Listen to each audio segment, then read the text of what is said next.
हमने आपको नाम कई लोगों का बताया।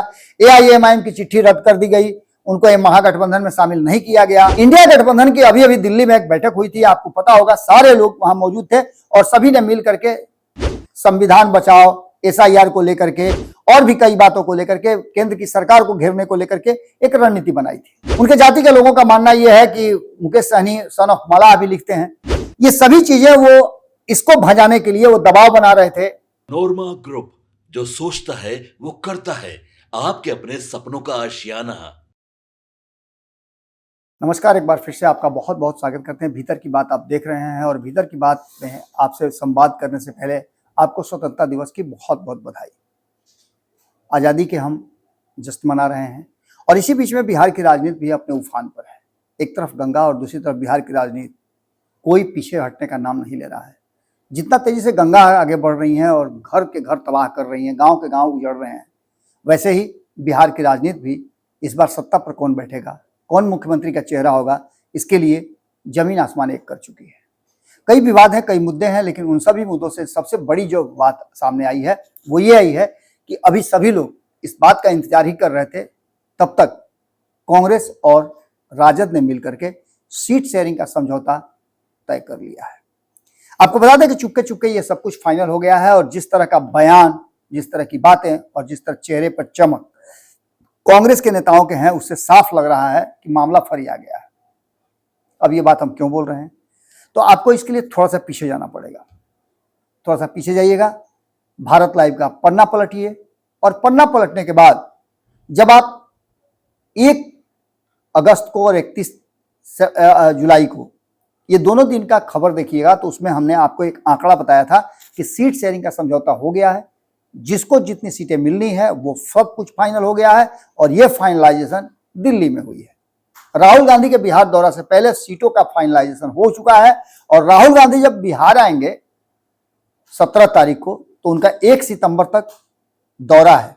उससे पहले 1 अगस्त को इन सीटों पर दोनों ने मिलकर के फैसला कर लिया है कि किसको कितनी सीटें पर लड़नी है और कितनी सीटें अपने सहयोगी दलों को छोड़नी है। कांग्रेस का साफ मानना यह है कि उसे 70 सीटें मिल चुकी हैं, अपनी पुरानी सीटों पे वो चुनाव तो लड़ेंगे ही, कुछ सीटें म्यूचुअल अंडरस्टैंडिंग के तहत अदला बदली की गई हैं और इन सभी बातों का आंकड़ा जो है वो पूरी तरह से बंद लिफाफे में आ गया है, लेकिन वो धीरे धीरे करके बाहर भी आ रहा है। लेकिन इसके साथ साथ एक सबसे बड़ी बात यह है कि कई लोग कई तरह की बातें अपने मन में संजो रहे थे, पुआ पका रहे थे कि उनको इतनी सीटें मिलेंगी, उनको इतनी सीटें मिलेंगी। वाम दलों ने साफ कर दिया था कि उन्हें कम से कम 40 से 60 सीटें चाहिए, क्योंकि उनका प्रदर्शन 2020 में अच्छा था। उन्हें 30 के आसपास सीटें मिली थी और 16 सीटें जीत करके आए थे। 50% के से ज्यादा उनका स्ट्राइक रेट था।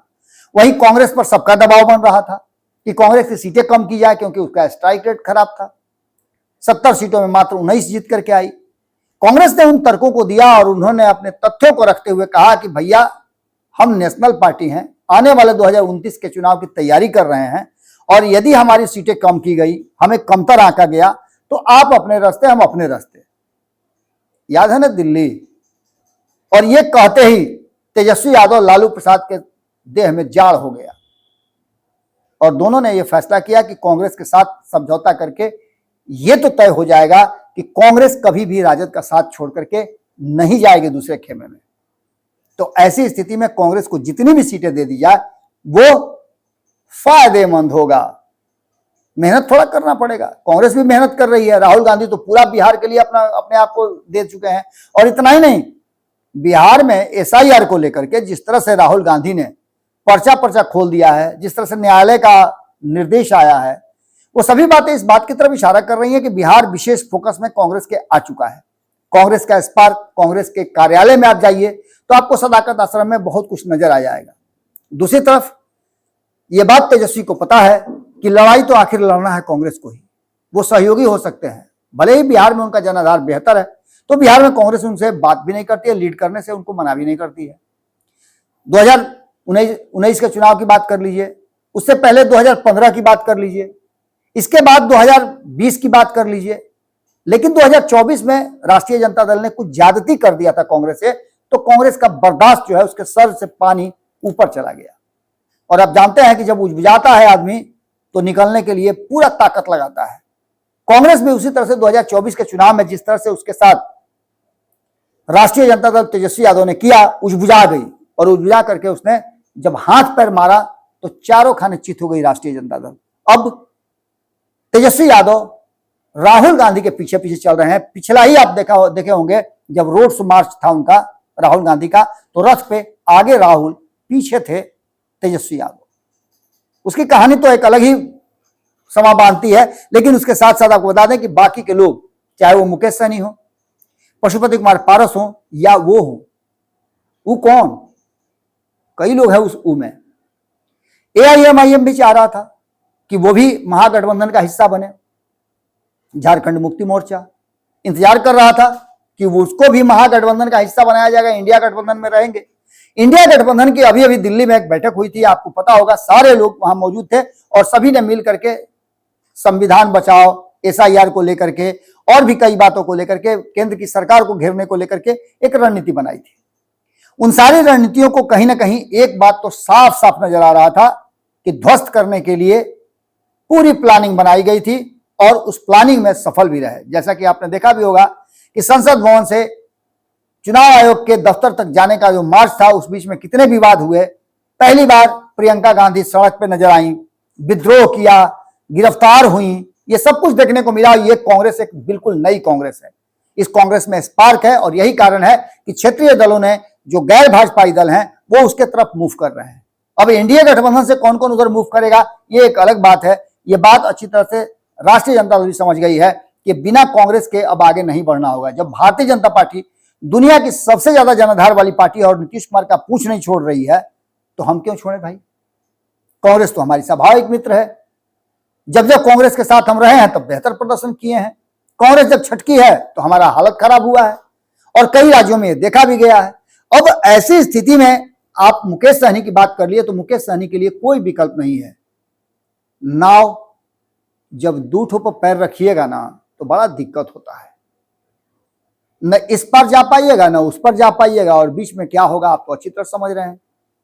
मुकेश सहनी अच्छे तैराक हैं, उनको पता है कि कितना पानी में कितना थाह लेना है और कितना तेजी से तैर करके धारा के विपरीत जाना है या धारा के साथ जाना है।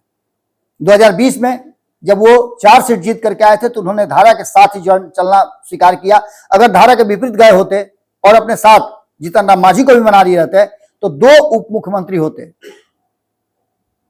आज मुकेश सहनी के नाम के पीछे उप मुख्यमंत्री का तमगा लगा होता, लेकिन मंत्री तक ही रह करके सीमित हो गए। भारतीय जनता पार्टी के साथ उनका नहीं बना और उनको फिर से धारा के विपरीत जाने के लिए तैयार होना पड़ा। 2024 के चुनाव में उन्होंने नीतीश कुमार के साथ सामने, भारतीय जनता पार्टी के सामने जम करके तेजस्वी यादव का साथ दिया। काफी हद तक तेजस्वी यादव के साथ वो जुड़ करके रहे। कई ऐसे अवसर आए जब वो काफी चर्चा में रहे और तेजस्वी यादव ने भी अपने साथ उनको हेलीकॉप्टर में हर सभा में घुमाना बेहतर समझा। अति पिछड़ा समाज के एक बड़े जाति वर्ग के नुमाइंदा है। उनके जाति के लोगों का मानना यह है कि मुकेश सहनी सन ऑफ मलाह भी लिखते हैं। ये सभी चीजें वो इसको भजाने के लिए वो दबाव बना रहे थे, वहां दबाव बन नहीं पाया। कांग्रेस टस से मस नहीं हुई। कृष्णा अल्लावरू ने मीडिया के सामने खुल करके कहा, मेरी भी मुलाकात हुई थी, मैंने भी उनसे सवाल पूछा कि आखिर क्या होने वाला है। उन्होंने कहा कि जो हम चाह रहे हैं वो होना है। हम जानते हैं कि किसमें कितनी ताकत है और हमारे गठबंधन में सब लोगों को सम्मान बराबर मिलेगा, बशर्ते कि उनमें क्षमता हो। संख्या बल पर नहीं, क्वांटिटी नहीं, क्वालिटी पर ध्यान देना होगा।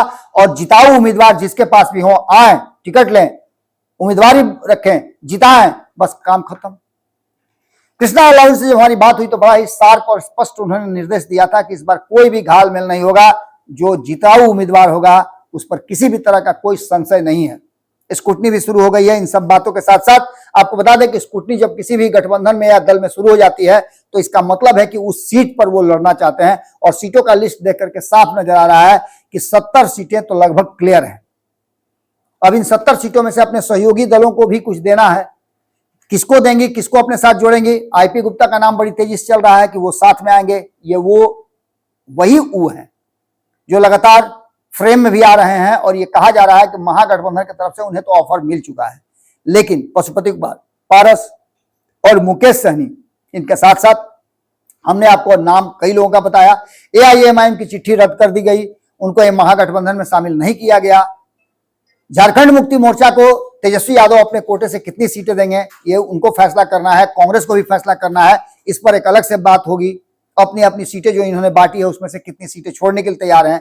इधर अखिलेश यादव के लिए कितनी सीटें छोड़ी जाएंगी, ममता बनर्जी लड़ना चाहती हैं कि नहीं लड़ना चाहती हैं, इसके अलावे और भी कई दल हैं, उनके साथ क्या होगा, बसपा के साथ क्या महागठबंधन में कोई समझौता हो सकता है, ये सभी बातें तैर रही हैं। लेकिन सबसे बड़ी बात जो ये है कि मुंह ताकते रह गए हैं अब तक मुकेश सहनी, उनके साथ अभी तक फैसला नहीं हुआ है।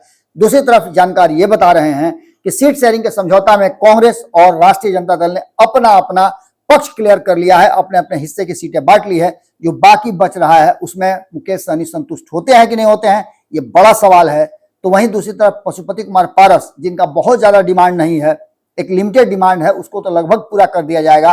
और बचे आईपी गुप्ता, उनके लिए तो कहीं ना कहीं कांग्रेस और राष्ट्रीय जनता दल दोनों ही बेहतर तैयारी कर रही है और उनको हर हाल में अपने गठबंधन में रखने की बात सोच चुकी है। तो ऐसी स्थिति में वहां भी कोई अड़ंगा नहीं है। लेकिन आईपी गुप्ता को दूसरे खेमे से भी लगातार बुलावा आ रहा है।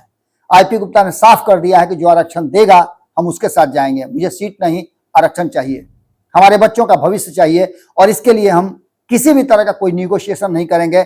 हमारा एक सूत्री डिमांड है और वो है हमारा आरक्षण वापसी। अगर ऐसा होता है तो मुझे सीट नहीं, मुझे आरक्षण चाहिए।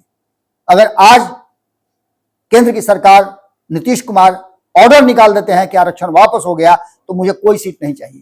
खैर, इन सारी बातों को लेकर के क्या होगा ये तो आने वाला वक्त बताएगा। लेकिन एक बात जो चेहरे की चमक बता रही थी, संपादक नमन मिश्रा दिल्ली में हैं और इसीलिए वो दिल्ली गए भी हैं कि क्या कुछ चल रहा है इस पूरे बैतरनी को पार करने के लिए, कौन कितने पानी में है, था लगाया जाए। क्या सच में तेजस्वी यादव और राहुल गांधी ने मिलकर के वो काम कर लिया है? क्या कृष्णा अल्लावरू ने जिस तरह से आगे बढ़ करके राहुल गांधी को सारा इनपुट दे दिया है, उसके बाद ये फैसला हुआ है, तो कितना फ्रूटफुल होता है और इसके परिणाम क्या होते हैं? कौन महागठबंधन में रहता है, कौन बाहर जाता है, किसके साथ क्या समझौता होता है, ये सारा सब कुछ आपको 17 तारीख से जैसे ही यात्रा शुरू होगी एक एक इंच पता चल जाएगा। कौन मंच पे होता है, कौन नहीं होता है, किसके साथ किस तरह का व्यवहार होता है, ये साफ है, काफी है बताने के लिए कि सब कुछ महागठबंधन में फैसला कांग्रेस और राष्ट्रीय जनता दल को करना है। पहले राष्ट्रीय जनता दल और कांग्रेस को करना पड़ता था, अब राष्ट्रीय जनता दल नहीं, अब कांग्रेस और राष्ट्रीय जनता, यानी कांग्रेस बड़े भाई के रोल में आना चाहती है और वो तैयारी कर भी चुकी है। देखना होगा कि क्या कुछ निकल के आता है। जुड़े रहिएगा भारत लाइव के साथ। भीतर की बात में हम आपसे यही विदा लेते हैं। सीटों का जहां तक आंकड़े की बात हम बताते हैं तो सीटों में 120 से लेकर के 140 सीट तक, ये अंतिम में ट्विस्ट है कि 120 से 140 सीट तक राष्ट्रीय जनता दल, 70 के आसपास सीटें, उसमें 65 भी हो सकता है, 72 भी हो सकता है, 75 भी हो सकता है सीटें कांग्रेस लड़ेगी। बाकी के जो दल हैं उनको 20 सीटों का बंटवारा कर दिया गया है और जिसकी जो डिमांड थी वो तो पूरा नहीं हुआ है, लेकिन इन्होंने दोनों ने अपने हिस्से का सीट बांट लिया है। अब बाकी जो शेष सीटें बचती हैं, आप अंदाजा लगा लीजिए कि कितनी सीटें हैं। लगभग 50 से 60 सीटें हैं। इनमें से 50 सीटों में से बाकी के लोगों को बांट करके देना है। संतुष्ट होंगे तो ठीक है, नहीं संतुष्ट होंगे तो उसके लिए अलग से रास्ता निकाला जाएगा। बहुत बहुत धन्यवाद। आपके सपनों को हमने सजाया है, ई होम्स पैनोरामा को हमने बनाया है। ई होम्स मेरा एक सपना था जिसपे मैं पिछले 4 साल से काम कर रहा था। हमने जो बनाया है वो सबने है माना। ई होम्स पैनोरामा में हो आपका भी आशियाना। और फाइनली हमने 2021 में इस प्रोजेक्ट को लॉन्च किया। बहुत लोग अप्रिशिएट कर रहे हैं कि पूर्णिया जैसे शहर में, बिहार के, एक तो बिहार की बात करें उसमें भी पूर्णिया जैसे छोटे जगह में इस तरह का लाइफस्टाइल देना, ये सुन के हम लोगों को बहुत अच्छा लगता है। ई होम्स में हमने कुछ और भी किया है, जैसे हम जिस जगह में रह रहे हैं हमारे फैमिली सिक्योर हो, उनको सिक्योरिटी का ध्यान में रखा है। आपकी सुविधा और सुरक्षा आपके लिए खास है, ये आपका विश्वास है। इसमें आर्टिफिशियल इंटेलिजेंस का 7 लेयर सिक्योरिटी का हमने इस्तेमाल किया है। लस ग्रीन कैंपस को बनाया है। यदि हमारा बाउंड्री वाल है तो वो वर्टिकल गार्डन है, ये जितनी भी फैसिलिटी होता है एक इंटरनेशनल टाउनशिप में ई होम्स है, ये हम लोग विश्वास नहीं कर पा रहे हैं। जो भी हमारे मित्र दोस्त या जो भी हमारे बाहर के बाहर आते हैं तो हम लोगों को बहुत अच्छा सुनने को मिलता है और बहुत अच्छा क्रेडिट मिल रहा है। वो सारा हमने सिर्फ एक बिल्डिंग नहीं बनाया, हमें एक बहुत अच्छा लाइफस्टाइल दिया ई होम्स में, और मेरा एक सपना था जिसको मैं आज फुलफिल होते हुए देख रहा हूँ। ये आपका आवास है। ई होम्स पैनोरामा में अब आपका निवास है। E homes panorama, luxurious lifestyle redefined. Panorama group, जो सोचता है वो करता है। अगर ये वीडियो पसंद आई और वह बिहार के राजनीति और बिहारियत से सरोकार रखेनी तो सब्सक्राइब बटन दबा के चैनल के सब्सक्राइब कर ली। ओजे एगो घंटी बा, ओकरा बटन दबा देला से कुल सटीक और मारक खबर रुआ मुफ्त में मिल जाई। अगर रुआ पत्रकारिता के हमनी के नया प्रयोग में सहयोग कर चाहतानी तो ज्वाइन बटन दबा दी। पेटीएम नंबर नोट कर ली 9386 816 700।